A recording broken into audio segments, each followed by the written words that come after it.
Hey, everybody, welcome back. It's good to be with you again. And today we're going to be talking about another tool that you might consider adding to your toolbox when you're working on healing from things like Mast Cell Activation Syndrome, and particularly shifting into that healing mode, which is the parasympathetic mode. And the tool that we're going to talk about today is called forest bathing. That's a way of referring to it, but it's really about getting back in touch with nature and connecting back with nature as a way to reset our nervous system, but also the healing response itself. And one of the things that we talk about a lot is how so many of us, well, first of all, our culture just pushes us into this sympathetic response all of the time, this fight or flight, even just being in traffic, driving, getting cut off in traffic, paying bills, turning on the news, all of that pushes the sympathetic nervous system response. And as a reminder, the parasympathetic, that's the rest and heal response. And then we've got the fight or flight sympathetic. We can't be in both at the same time. We're either fight or flight, and this rest heal parasympathetic is tamped down, or we shift the fight or flight off and we shift into this parasympathetic mode. That's the healing mode. That's the mode that's going to help reset our nervous system, reset our mast cells, help us heal with mold toxicity, with Lyme, and these types of things.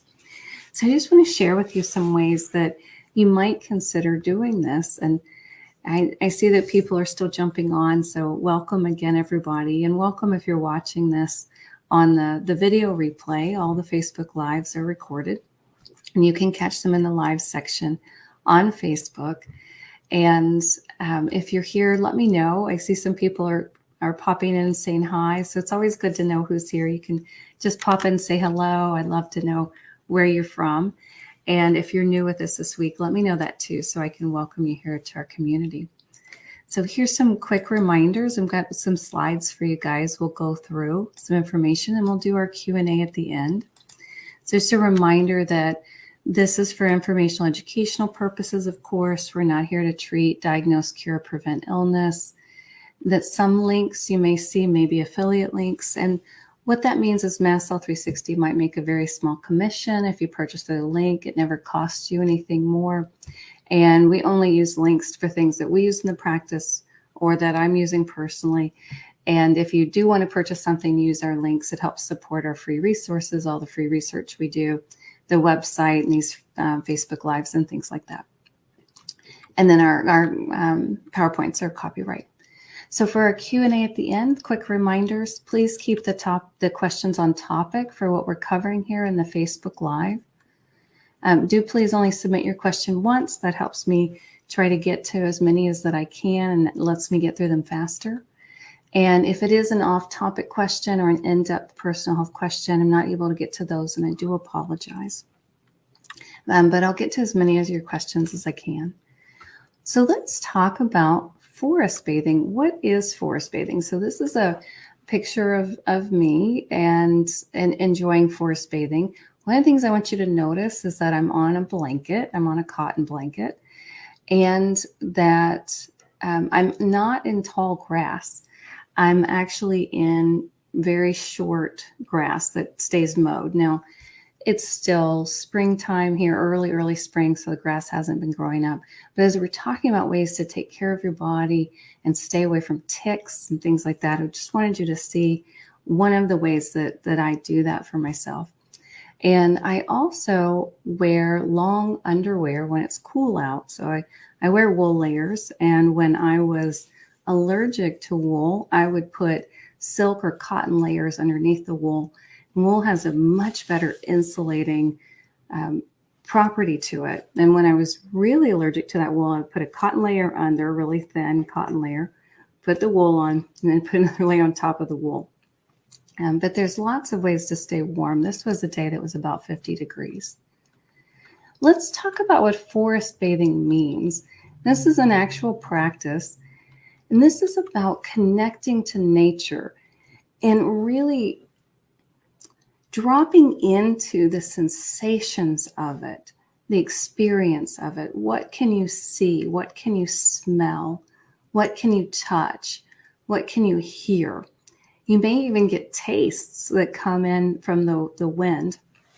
And it's about immersing yourself. So this is different than just hiking or jogging in the woods. This is really about dropping down into this deep connection. And for many people, it's a spiritual practice. For me, it's a way of connecting spiritually. Now that can look very different depending on what your background is.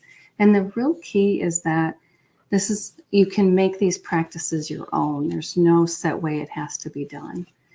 And this term originated in Japan, and it's called Shinrin-yoku.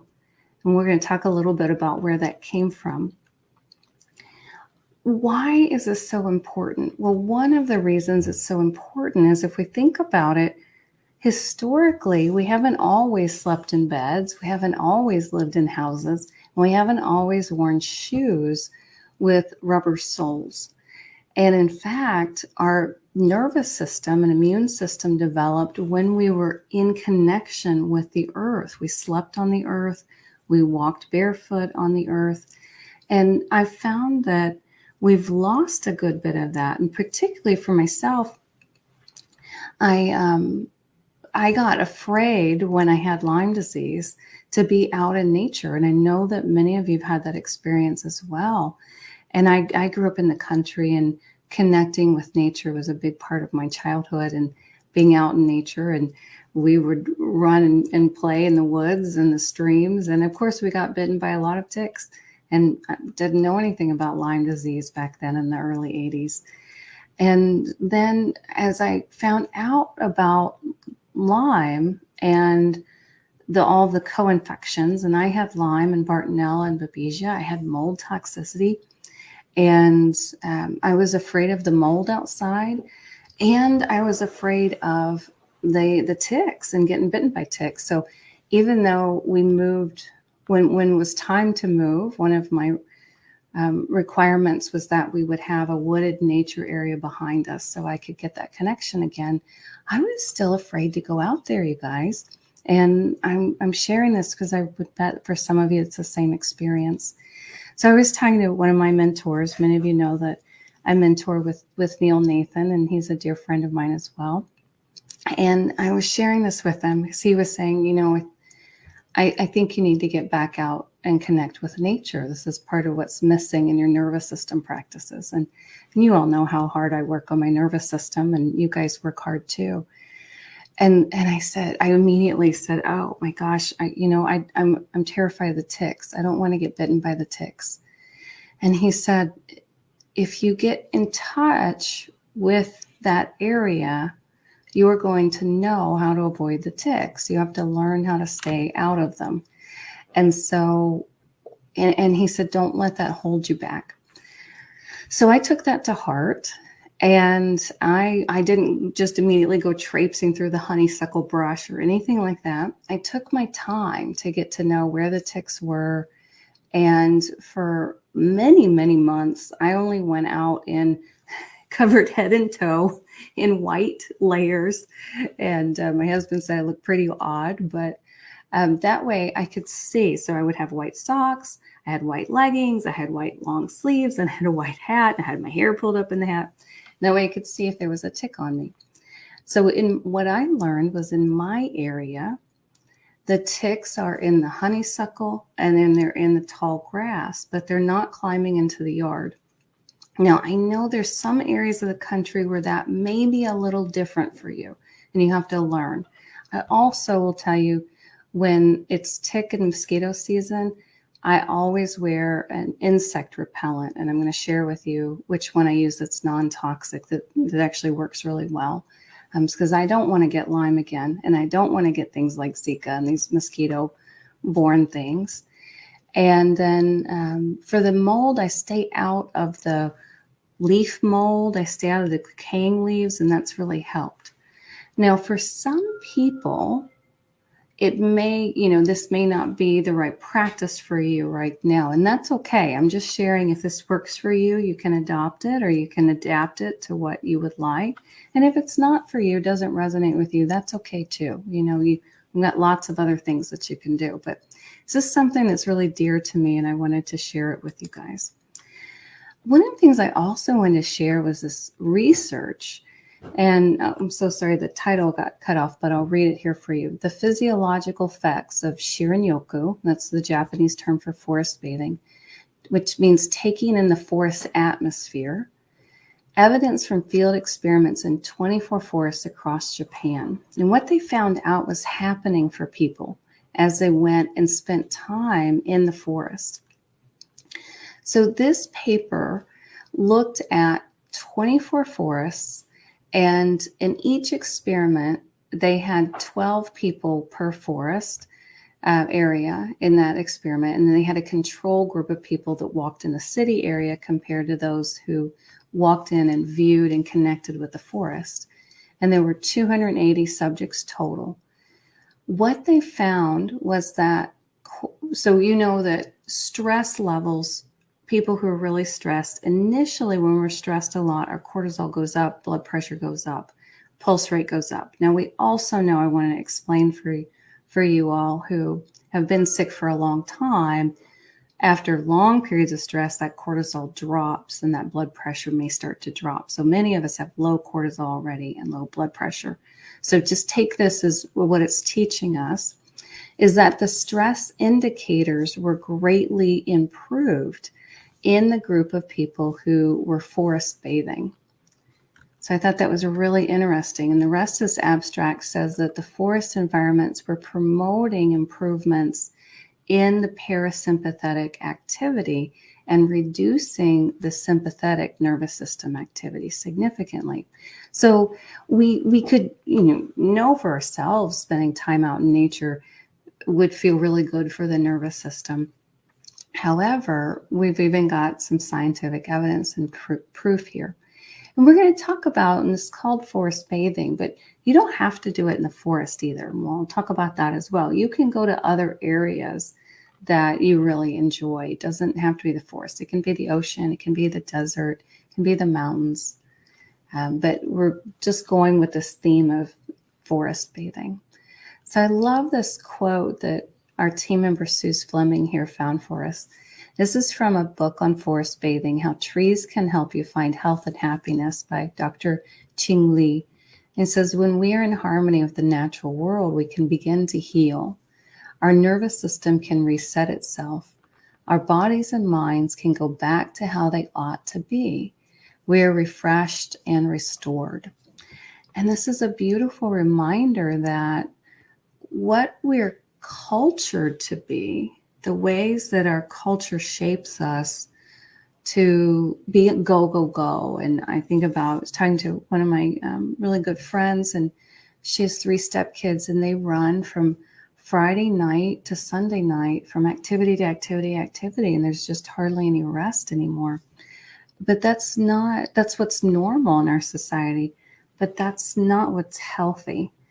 And if we think about how animals are, and you watch a nature documentary and you have a gazelle, and a gazelle might have a run-in with a tiger, and it's frightening, and they get away, they shake themselves off, and then they go back into parasympathetic, and they're in parasympathetic a good maybe 85% of the time.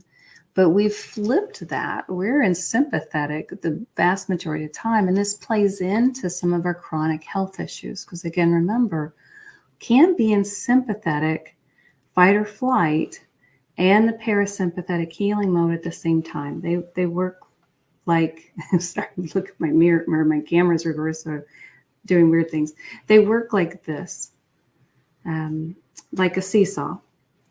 And to really deeply heal, this is a key part, is finding ways where we have that wonderful reset in our bodies somehow on a regular basis, whether it's in the forest, whether it's you can connect with a tree that's in your yard, you can go to the ocean, however you do that. And some people, they do that by watching the birds. Some people are too debilitated to get out in nature.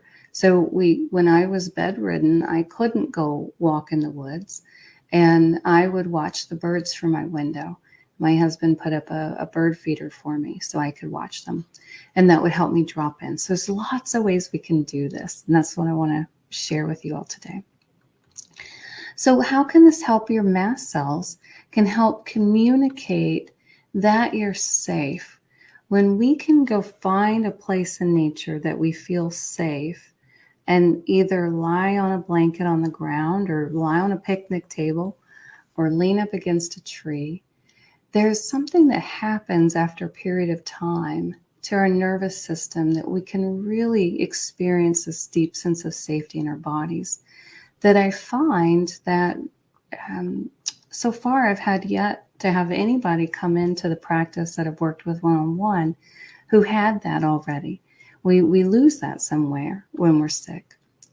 And many of us have it as children, but we tend to lose it as we become adults. Many of us have it as young children if we didn't have early abuse. And it communicates to the mast cells through the nervous system that it's okay for the mast cells to calm down, that we can call off the attacks. So that's what we've been talking about, the parasympathetic resetting. And the nervous system is going to react to minor or major stressors, things like I forgot to pay that bill, things like my supplements didn't come on time. I had a stressful interaction with a family member or a friend, or I saw something that was really disturbing on Facebook, on my news feed, the political state of the world, all these types of things, the nervous system can react to and keep us in sympathetic. So these health worries, these conflicts, job stressors, family responsibilities. I've got to get this kid to soccer and that kid's got basketball practice and they're cross town and they're 30 minutes apart. How am I going to handle this? Also, the staying virtually connected all the time, the amount that we're on their phones, studies have shown that keeps us in a sympathetic state. So this is a way, forest bathing or some version of it's a way to unplug and to get back to some of our natural ways of being. And so I leave my phone on airplane mode if I feel like I need to take it in case, something happens, I have to call for help. But I don't pick it up. I don't look at it. Traffic, of course, we've talked about bills, all this 24-hour news cycle. We didn't have access to that when I was growing up. I know younger people grew up with this, but when I was growing up, the news came on at 12 and 6, and that was it. That's the only news we had. And then you had all these breaks in between. EMFs are also stressors to the nervous system. And then what we're talking about is this techno stress. You constantly have these notifications popping up, and there's always things pulling on you and pulling on you. So sometimes I just have to turn my phone off for a while so I can get a break. So getting into this parasympathetic, where you know about nervous system balancing, and it's so activated by nature. It's one of the most powerful ways to activate it. And I see great questions coming in. I'm going to definitely get to these questions, so hang in there for me, and I'll be there very soon. So some of the other benefits have shown up for forest bathing and lose. Yes, this is what we're talking about. You can be in the prairies. It doesn't have to be trees. We're using pictures of trees because this kind of the literature around this arose with the term forest bathing, but it can be the ocean, it can be the mountains, it can be the desert, and I'll get into some ideas about the cold, and I'll talk about the grounding mats here when we get to our Q&A. So forest bathing, we've seen, again, just to recap what the research is showing us, it can help modulate cortisol. I want to say modulate because some of us already have low cortisol if we've been sick for a long time.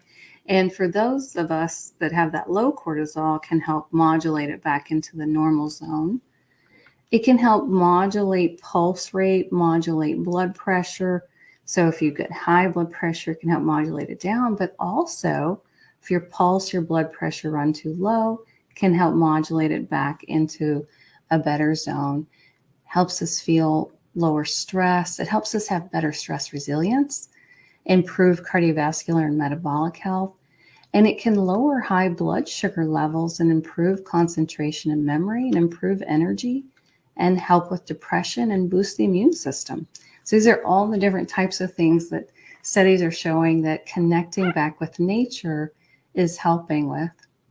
So let's talk about how you can create your own practice, whether it looks something like mine or completely different, what that might be for you. And I'm just going to give you some ideas, and then feel free to take this and adapt it any way you want. So just some general ones are being anywhere in nature where you feel most comfortable. I saw somebody shared that she made a rock garden for herself. Stacy said she made a rock garden so she can feel like a kid playing in the dirt. That's wonderful too. And I love my gardens as well. And I keep herb gardens and I grow medicinal herbs. And then definitely choose a place that is safe so you can let go. So if you're worried somebody's going to come up on you, disturb you, mess with you, that's not going to help you relax.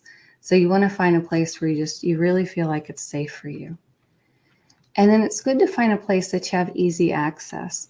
Now, what I did before we had moved where we are now, I lived quite far in the city. And I had some trees in my backyard, and I could go be with the backyard trees, but we were right, all the houses right on top of each other. And what I did was I used Google Maps, and I used the satellite view, and I found the closest forest areas, wooded areas. And there's actually, we're really lucky in this area that there are some large wooded nature areas right within the city. And I would go about once a week to the ones that I could get to the easiest. And when I really had trouble walking, sometimes I would just park in the picnic area. And I could get over to a picnic table and lie on the picnic table.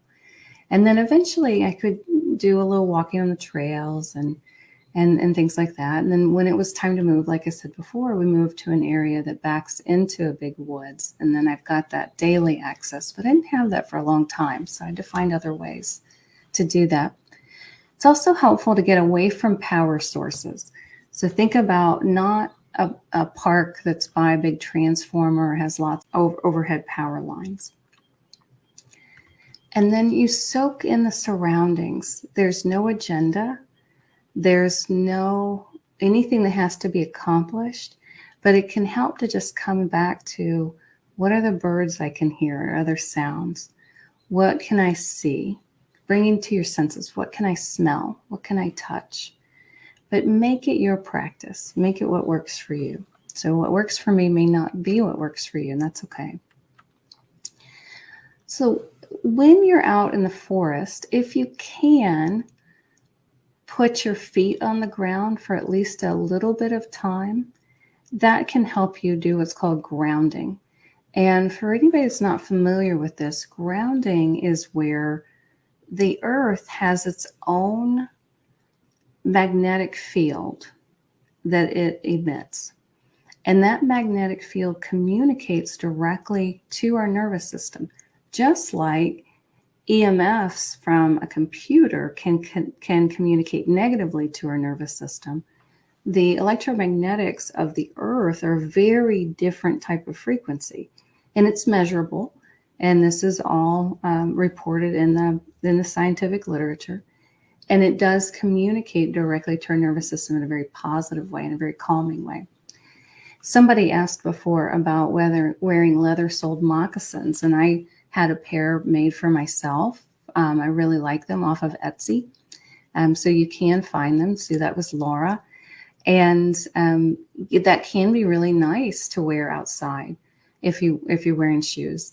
I'll also wear cotton or wool socks. You can wear whatever works for you. I have a pair of bison socks that are very warm.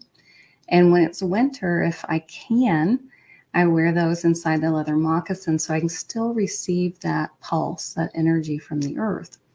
And then when it's warm enough, but it may not be warm, and when it's a little warmer, but not warm enough to take my socks off, I'll take the moccasins off and put my socked feet on the ground. Now, things like polyester, they kind of insulate this energy. So the synthetic fabrics don't allow you to feel it as well. So that's why we're talking about these natural types of fabrics. Now, there are things called grounding mats you can use, and sometimes people really like those. And I used to use them about 15 years ago. I really love them. And as the EMFs have increased, though, I have found that the grounding mats pull the EMFs through my body. And there was a period of time, I think it was as there were more cell towers going up and the kind of Wi-Fi was getting stronger, then I couldn't use them anymore and it started bothering me. So you'd have to see for yourself. If you're in an area with really low EMF, then those grounding mats might still work really well for you. You can also do gentle walking. You can do forest bathing by walking. And if you stay on the trails and the trails are trimmed, there's not brush in the trails, you're very likely to not get ticks on you. Ticks don't fall off of trees. I used to think that they did.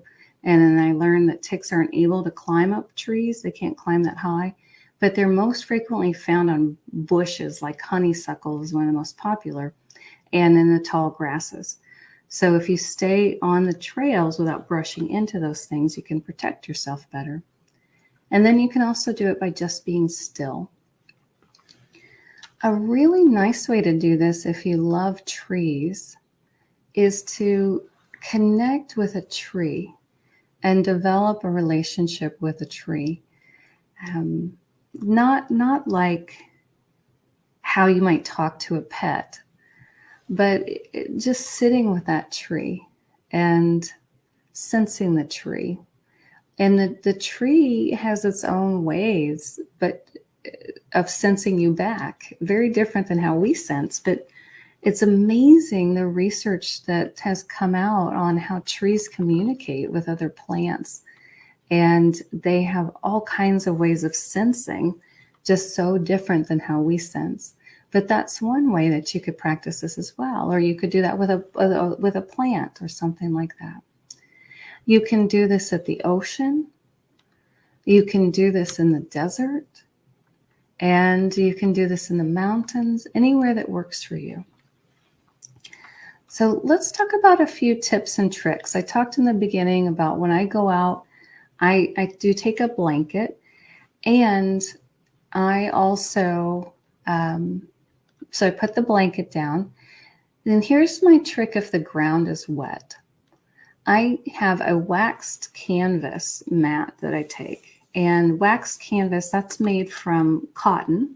So it's still natural material, but the wax on it helps keep the water from seeping through, but I can still feel that energy of the earth. And I'll put that under the blanket. And that way I don't get wet if it's recently rained. Or you can use a bench. You can sit on a park bench or bring a lightweight chair.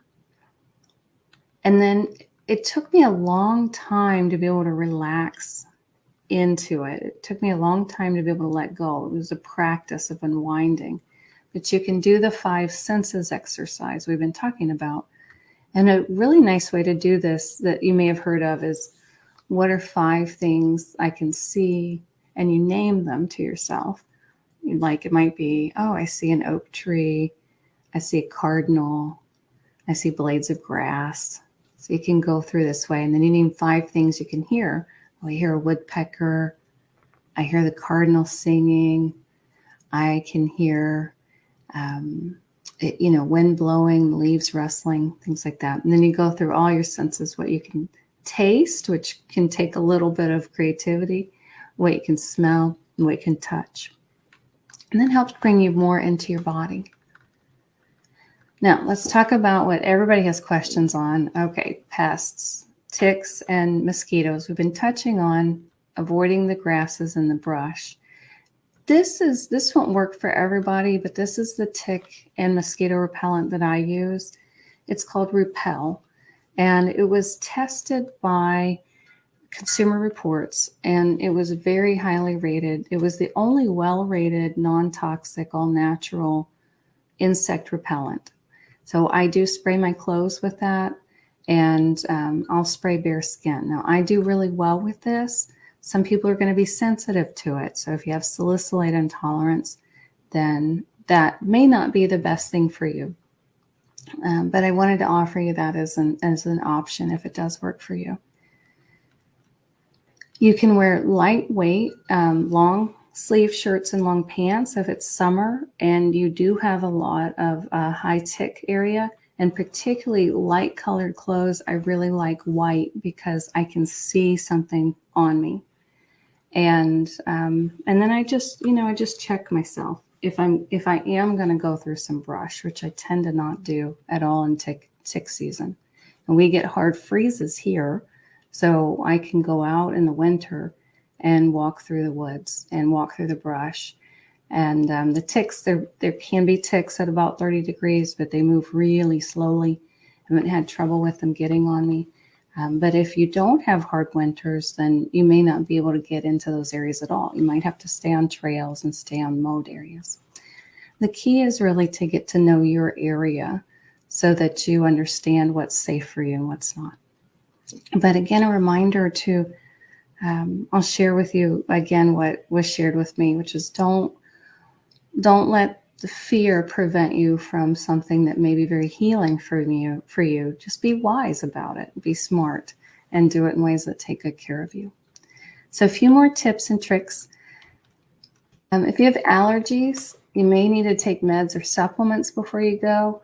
Or if they're really bad, if you just are miserable when you're outside, this may not be the practice for you until you can get those mast cells stabilized, and that's okay. Then if you're sensitive to the sun, so of course some sun is really important. It's really important for vitamin D production, but it's key to not burn. And there are some sunscreens that we love that you can use if you're going to be out in the sun. And some people are just super sun sensitive though. They can't be in the sun. So you have the option of going in the shade. You have the option of going when it's cloudy. You have the option of wearing things like wide-brimmed hats, and there are SPF clothing you can get. And if you're heat sensitive, if it's warm out, as the summer gets hotter, and here we get really hot summers as well, then I'll go earlier in the day. And I kind of shift my timing. So today it's about 50 degrees out, and I went late morning as it got warmer because it was about 35 when I woke up. But then as we get into the summer, if it's going to hit 95, I'll be out around 8 a.m. And if it's warm out, stay hydrated. Rest if you're overheated or tired. Also, if it's really cold out, one of the things I do is I take a hot drink in an insulated mug. That's how I stay warm. And I go almost year round. I don't go when it's raining really hard, if it's extremely windy, strong winds, and if it's under 20 degrees, that's my limit. But when it gets below 40, I look like the little kid all bundled up in A Christmas Story who can't get his arms down. I'm pretty bundled up, so I stay warm. I don't let myself get really cold. When I had severe cold intolerance, I really couldn't go out if it was under about 50. So you have to find your way. Oh, I didn't realize we had a slide for this. Sorry about that. So teas, I love the teas from Quiet Pharmacy because they're super fresh and low histamine. The layers, all natural fabrics if you can. If it's raining, so if it's misting or it's light drizzle, I'll actually just throw on my rain jacket and bring some towels so I can dry off. And I also take a warm drink. And one of the big things, I keep my head and my hair dry, and then I allow some time to dry off. I do have a sauna now, so if it's cold out or if it's raining, I'll turn the sauna on. And then when I get back home, I can hop in there for a few minutes to warm up. You might hop in a warm shower. Okay, I'm going to go to your questions. I have a really exciting announcement before I go there, and I don't want to forget to do it. I wanted to let you all know that this fall, we are going to have, we're going to host the Reversing Mast Cell Activation and Histamine Intolerance Summit I'm so excited about this. This is going to be a free event, and we'll have lots of practical tips on mast cell activation syndrome, sensitivities, mold detox, remediation, lots of expert interviews, and it'll be free to listen during the week of the summit. And if you would like the recordings, those will be available for purchase for those who want. But I wanted to just let you know so you could mark your calendars. It's going to be October 18 through 25. And we're hosting it then in honor of the International Mastocytosis and Mast Cell Diseases Awareness Day, which happens on October 20th. So you can mark your calendars for that. We are going to have so many great interviews. We've got Neil Nathan lined up. We've got Eric Gordon, who's going to talk about cell danger response. All kinds of people are going to talk about food sensitivities. Tanya Dempsey is going to talk about chemical sensitivities, some of the latest research on that. Lawrence Afrin's talking about overcoming testing and treatment challenges. We've got talks on mold and mast cell activation. We've got some intro genetic talks and some advanced genetic talks coming for you. Steve Wright's going to be talking about gut health and some of his latest findings on gut health. We're talking about FODMAPs. So many different things. We'll be talking about even things like autoimmunity. We're going to talk about head injuries, long COVID. So I've got a lot planned for this. And I can't wait to share this with you all. We're going to talk about Lyme. We're talking about moving and moving safely. We'll talk about trauma. So there'll be so many great interviews, lots of great information. There's also going to be a second Mast Cell Summit this year, and this one's going to be hosted by Dr. Kelly McCann, and we're supporting one another. I'll be on her summit. She's going to be on my summit, and hers is going to be on more of the diagnoses and medical treatment areas and the medical literature information side. So I would highly recommend catching both of these summits, but just wanted to let you guys know that that's coming up. And we've been working on this. It'll be a year once the summit comes out that we've been planning this, and we've got it to a point where I could share it with you. So I hope you can join us for that. And I'll be reminding you as we get closer. I know that that's 6 months out, but I couldn't wait any longer. All right, in Q&A here, some just reminders again, please keep the questions on topic. We're talking about forest bathing, or I can answer questions about the summit. Please only submit your question once, and I apologize if I can't get to off-topic questions or in-depth personal health questions. Let me see what else we've got here that we can jump into about forest bathing. See, lots of people said that they love forest bathing. Let's see, Elizabeth says she's got a study on how forest bathing boosts natural killer cells. That looks exciting. I'm going to dig into that, Elizabeth, after we get off. Thank you for sharing that. And then let's see. Pamela said she's allergic to, I think this is cotton and wool. And that's okay, Pamela. You can use whatever works for you. So there's actually bison is quite warm. You can put silk underneath things like wool. There's all kinds of things you can put under there. And it's about finding what works for you. And then Leslie said that she connected with nature yesterday, fully immersed in the cold creek. That sounds invigorating, but unexpected. So I hope you were able to get warm quick enough and it wasn't too cold there. All right. And we talked about leather-soled shoes. We talked a lot about staying out of the tall grass to stay away from ticks. And looking for other questions.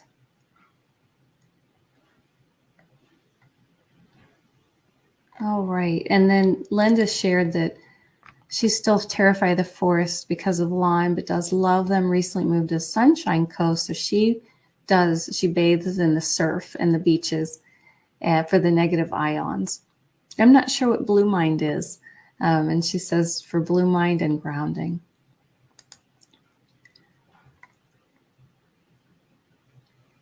Okay, and then Linda also shared she finds it so calming to her autonomic nervous system, loves visiting the mountains, seeing the forested area, but from afar. And I love the waterfalls as well. So there's lots of ways that we can enjoy nature for sure. Shan says she puts out bird feeders in the winter and hummingbird feeders in the summer. That's a lovely way to do it. I have always a suet feeder and then when it's the right season, hummingbird feeder right outside my window here so I can see the birds.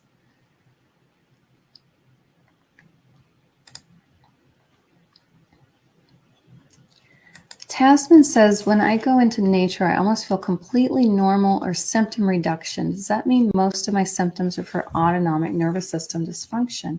Now, that's an interesting question, Tasman. Well, it may mean that. And you'd have to do some exploration. It may also mean that there's something in your home that is keeping you ill. Could be maybe mold, could be EMFs. I just had somebody I was talking to that uses a propane stove indoors, and because of the sound sensitivity, can't turn the fan on. And then we're looking into carbon monoxide because of that for her. So you might look at a number of these angles, Tasman, and see what you can find out. That's really great information to explore more deeply. And then Katrina asks, anything we can bring home, like a box with grass or sand? Absolutely. I don't have them here today, but I often have little acorns I find. I've brought sand home with me. Sometimes I'll bring little rocks and I put them on my desk, and then I like to touch them. And they help me remind me through the day to both stay connected to my body. They help me feel calmer and remind me of that connection I had earlier in the day with nature, or, a few days before.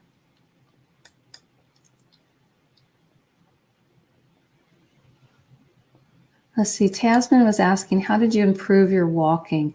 That was a long process, Tasman, probably a little too long to go into a lot of detail here, but some of it, I had severe oxalate issues, and I had so much oxalate buildup in my joints. It was very painful.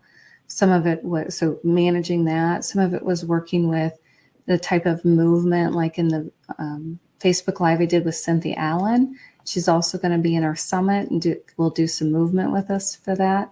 So I had to work on my concussions. I had to work on a lot of things, to work on my energy to get it back. And that's going to be different for everybody, of course. So Tasman's asking, if you put your feet onto the earth barefoot, will this allow you to be at risk of tick bites? Well, just like, if you're in a tick area, so don't put your bare feet where there is tall grass or, be in the shrubs or things like that. The area you saw me lying in is at the edge of the trees, but not in the trees. And it's a mowed area, and we keep it mowed fairly short. Ticks don't like short grass. They like long grass. And if you're nervous about these things, it will probably really help you feel comfortable to start reading about where do ticks hang out and start learning in even more depth how to avoid ticks and the best ways to avoid ticks. And there's all kinds of great information online on that. I did a lot of research and made sure that I felt comfortable beforehand. So you guys, make sure you feel comfortable. Make sure you really understand and you know. And now I know our area so well. I know where they're going to be. I know where they're hanging out, and I know where they're not. But that's my area. So learn your area, and you're going to feel a lot better about it. And Kimberly's asking about alpaca. Would be okay. Absolutely. Any kind of, would that be okay for grounding? Any kind of natural material. So if it's something like alpaca wool, and some people who have trouble with sheep wool do fine with alpaca or llama. Anything that isn't synthetic, that's what we're looking for. It can be plant fibers. It can be hemp. It can be things like that as well.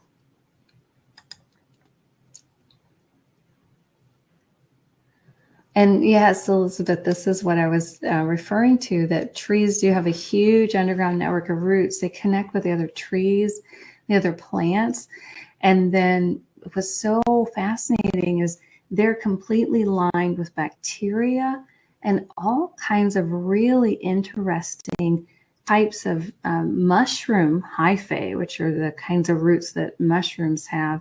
And the trees communicate with each other and other plants, and they protect each other and send help to each other through the types of chemicals they release through those mushroom networks. So fascinating.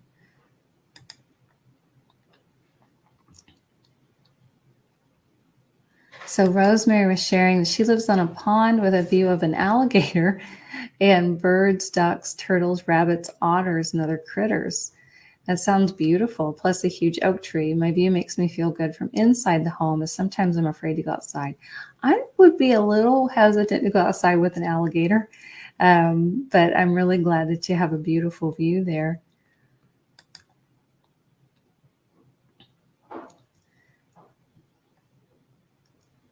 Let's see what other questions we can find. Joanna, when you live alone, it's hard to check yourself for ticks. You can't see your own back or back of thighs. Yes, I understand. And what I was doing as I was getting comfortable is I would come in. So here's a little more info. I'd come in with all my white long layers, and then I would start with a mirror. I had a large hand mirror, and I would use the hand mirror to look behind me and check myself. And then the next thing I did, so ticks can't survive really high heat.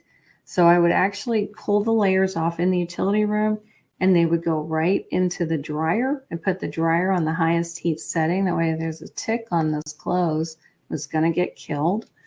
And I would run it for about 30 minutes.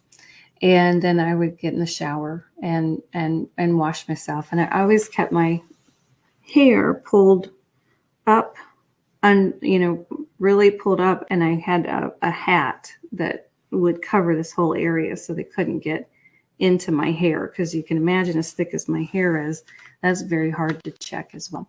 So those are some other tricks, because you're right, it is hard to check yourself, but using a big hand mirror can help. And again, if you're not comfortable, it's okay. It's all right. I am going to ask you guys only to submit your questions one time, please. If it's getting to be a more in-depth health question, I apologize. I can't answer the one-on-one health questions here. And then I'm going to stay with the questions that are on topic, either about, I can talk about the summit or the forest bathing. And Tasman, we don't have the sign up just yet for the summit, but if you mark your calendar for the dates, and then we will have that out for you for sure, and have the sign out for you. We've still got 6 months to go, but we'll get that out. I'm sorry, guys. My PowerPoint just crashed there. I was going to show you the dates again. And let me see if we've got anything else that's about forest bathing.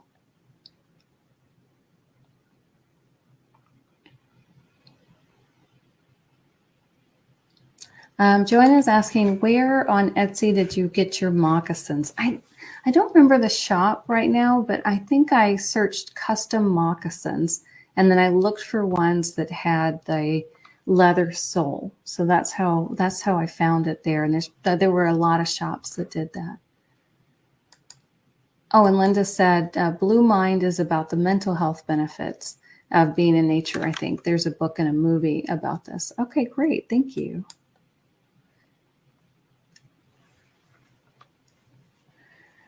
Eva's saying, when I go to the forest, my whole body is completely swollen. So then that may not be the right environment for you, Eva, and that's okay.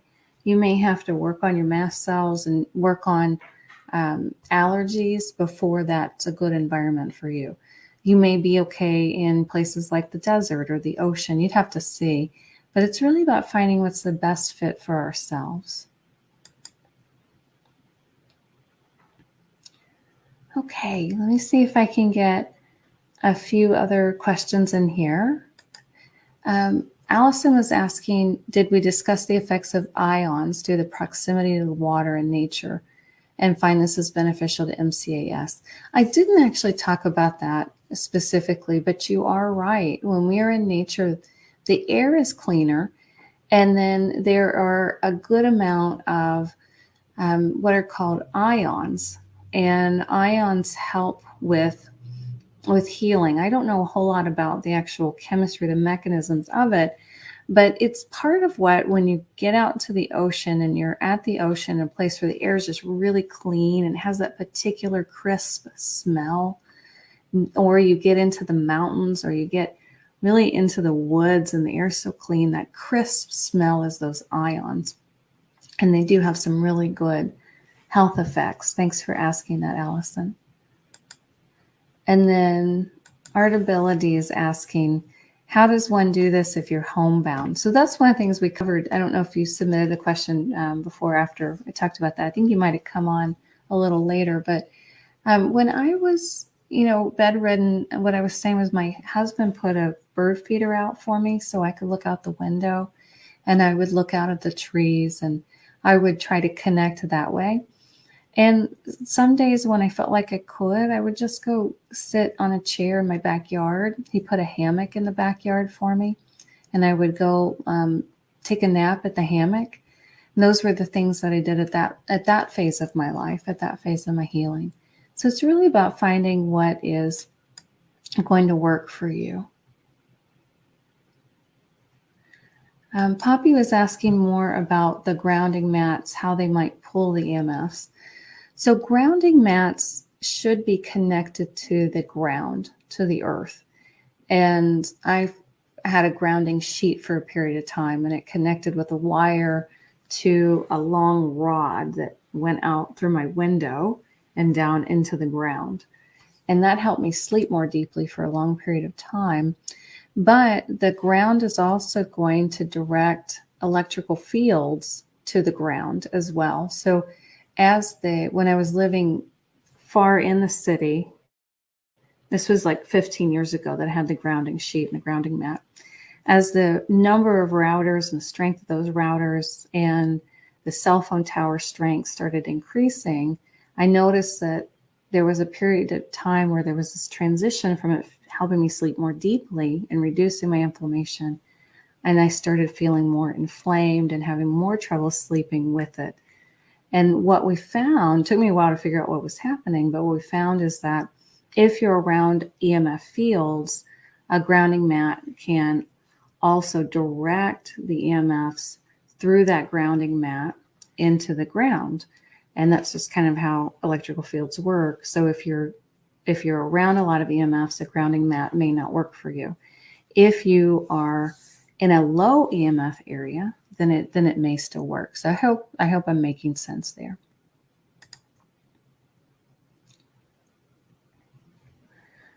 All right, I think I hit most of the on-topic questions. If I missed your question, I do apologize, but I hope that this was in some way helpful to you. Again, not everything that I share is going to work for you or may be right for you, but I hope at least it inspires you to connect with nature in some way that does work for you, whether it's forest bathing the way I do it, or it's lying in your bed and paying attention and connecting with the birds outside your window or the trees outside your window. It's just about finding ways to deepen that sense of calm and safety, and connecting with nature can be one of those ways that we do that. So I hope you guys have a really wonderful rest of your week. Take good care of yourself, and remember that no matter what, to keep going, that the people that keep going are the ones who are going to get well.